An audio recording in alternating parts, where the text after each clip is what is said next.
on a ouvert la boîte de Pandore. Il s'est dit, les mortels, donc nous, on fait n'importe quoi. Mais deuxième chose, il y a eu une prophétie. La prophétie dit que Zeus va mourir de la main d'un mortel. Et ça, Zeus, il peut pas l'imaginer. Lui, un mythe, être tué de la main d'un mortel, c'est pas possible. Et donc du coup, au lieu de chercher quel mortel va l'attaquer et du coup le tuer, il s'est dit, je vais me débarrasser de tous les mortels sur Fortnite. Et c'est là que Zeus a mis son plan à exécution. Et que du coup, il a commencé à rassembler ses pouvoirs et surtout à envoyer des messages à certains mythes, donc notamment Poséidon, etc., pour leur dire, il faut s'occuper des mortels, venez m'aider. Le truc, c'est que parmi les mythes, il y en avait qui n'étaient pas d'accord avec Zeus. Ils ont dit, ben non, les mortels, certes, ils ont fait n'importe quoi, mais il faut pas se débarrasser de tous les mortels. Et donc du coup, Aphrodite, Artémis, Méduse, etc., se sont mises de notre côté. Zeus, du coup, il avait quelques mythes avec lui, mais sinon, il était seul. Et ce qui s'est passé, c'est que la prophétie s'est réalisée. On a pris notre courage à deux mains et on est parti affronter Zeus. On l'a battu. Et du coup, d'ailleurs, Hop s'est mise sur son trône et elle a tagué sur le trône de Zeus le logo des subversifs. Donc Zeus avait perdu. Mais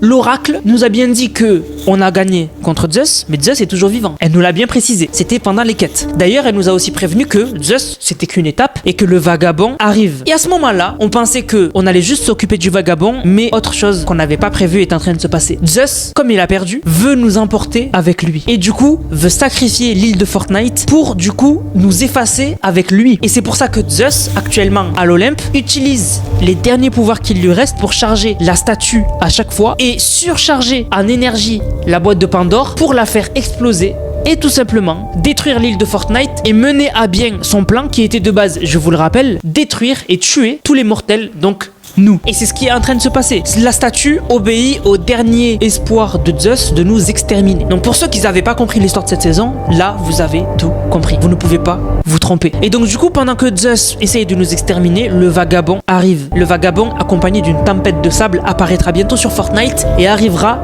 pour lui aussi s'occuper de nous pendant la saison 3. Et décidément, on n'a jamais de répit. Mais vous inquiétez pas, puisque Hop a décidé de rester avec nous et de combattre avec nous les futurs ennemis de Fortnite. Donc de notre côté, il nous reste Hop et John Z qui sont toujours là.